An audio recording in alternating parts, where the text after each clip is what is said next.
अब हम ईपीएफ सहित तमाम प्रोविडेंट फंड्स यानी भविष्य निधियों पर सरकार के एक बेतुके फैसले का डीएनए टेस्ट करेंगे। पिछले 24 घंटे से पूरे देश में सरकार की खूब आलोचना हो रही है और इसकी वजह है ईपीएफ यानी एम्प्लॉय प्रोविडेंट फंड की रकम पर टैक्स लगाने का फैसला।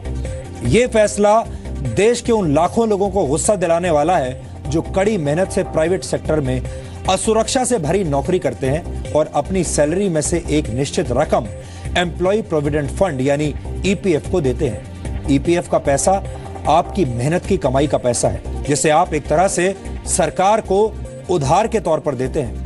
सोचिए अगर कोई आपसे आपकी कड़ी मेहनत से कमाया हुआ पैसा उधार ले और जब आप उससे अपना पैसा वापस मांगे तो वो टैक्स काट कर आपको पैसा लौटाए, तो ऐसी स्थिति में क्या आपको गुस्सा नहीं आएगा? क्या आपको बुरा नहीं लगेगा? ईपीएफ के मामले में सरकार भी ठीक ऐसा ही आपके साथ कर रही है। सबसे पहले हम आपको एम्प्लॉय प्रोविडेंट फंड यानी ईपीएफ के बारे में समझा देते हैं क्योंकि हमारे बहुत सारे दर्शकों को शायद इसके बारे में जानकारी नहीं होगी। प्राइवेट कर्मचारियों की सामाजिक सुरक्षा के लिए वर्ष 1952 में एम्प्लॉय प्रोविडेंट फंड का कानून बनाया गया था। 20 या 20 से ज्यादा कर्मचारियों वाली प्राइवेट सेक्टर की कोई भी कंपनी ईपीएफ एक्ट के दायरे में आती है जो कर्मचारियों की सामाजिक सुरक्षा के दायित्व से बंधी होती है। प्राइवेट सेक्टर में काम करने वाले नौकरी पेशा व्यक्ति की सैलरी का एक हिस्सा एम्प्लॉय प्रोविडेंट फंड यानी ईपीएफ में जमा करना अनिवार्य होता है। कर्मचारी की बेसिक सैलरी का 12% हिस्सा कट कर हर महीने ईपीएफ में जमा होता है और इसमें इतना ही हिस्सा कर्मचारी की कंपनी को भी देना होता है।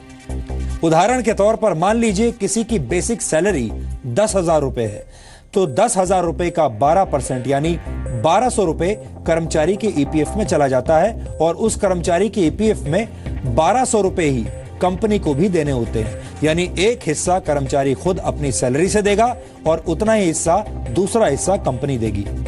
ईपीएफ में जमा रकम पर सरकार 8.75% का ब्याज देती है, 8.75% का इंटरेस्ट देती है, लेकिन इस रकम का इस्तेमाल भी सरकार करती है।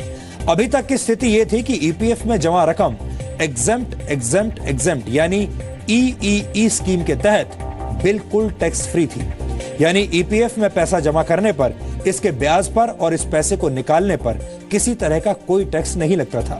लेकिन इस बजट में हमारे देश के वित्त मंत्री ने 1 अप्रैल 2016 के बाद ईपीएफ में जमा की गई रकम के 60% हिस्से पर टैक्स लगाने का फैसला किया है।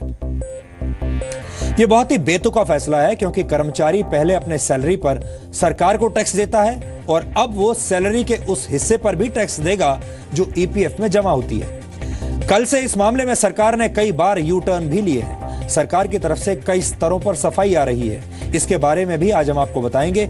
लेकिन सबसे पहले सुनिए वित्त मंत्री अरुण जेटली ने कल संसद में अपने बजट भाषण के दौरान इस बारे में क्या कहा था। Pension schemes offer financial protection to senior citizens.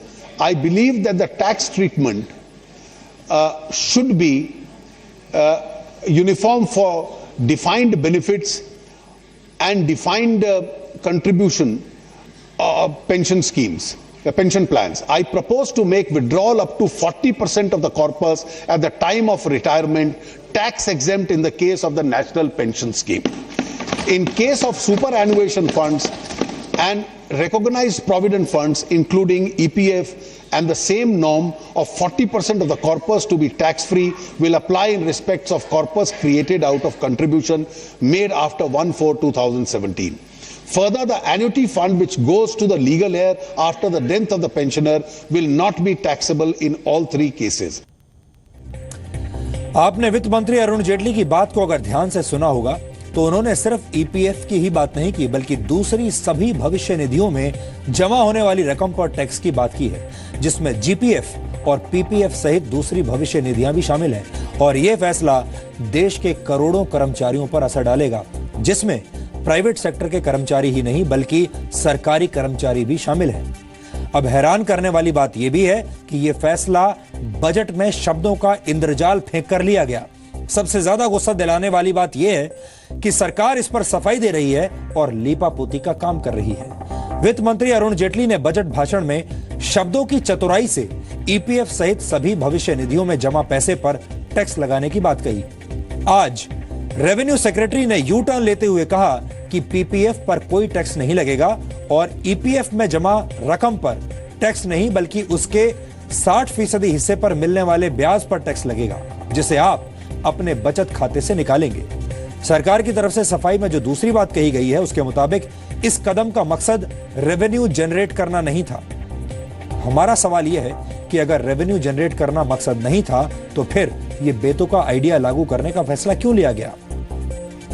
सरकार ने अपनी सफाई में जो तीसरी बात कही है उसके मुताबिक सरकार ज्यादा से ज्यादा लोगों को पेंशन फंड की तरफ खींचना चाहती है। हमारा सवाल यहां पर यह है कि अगर यही बात है तो ईपीएफ को बंद करके वो पेंशन स्कीम में मिलने वाले ब्याज को क्यों नहीं बढ़ा देती? सरकार ने अपनी सफाई में चौथी बात यह कही कि ईपीएफ के दायरे में 3 करोड़ 70 लाख कर्मचारी हैं। इन 3 करोड़ 70 लाख कर्मचारियों में 3 करोड़ कर्मचारी ऐसे हैं जिनकी सैलरी 15,000 रुपए से कम है और इन पर यह फैसला लागू नहीं होगा। लेकिन सच्चाई यह है कि ये 3 करोड़ कर्मचारी टैक्स के दायरे में आते ही नहीं है। हमारा सवाल यह भी है कि क्या बाकी बचे 70 लाख कर्मचारियों से सरकार का कोई लेना देना नहीं है? क्या ये कर्मचारी सरकार के लिए कोई मायने नहीं रखते? और क्या इनकम टैक्स देकर ज्यादा पैसा कमाना इन 70 लाख कर्मचारियों की गलती है?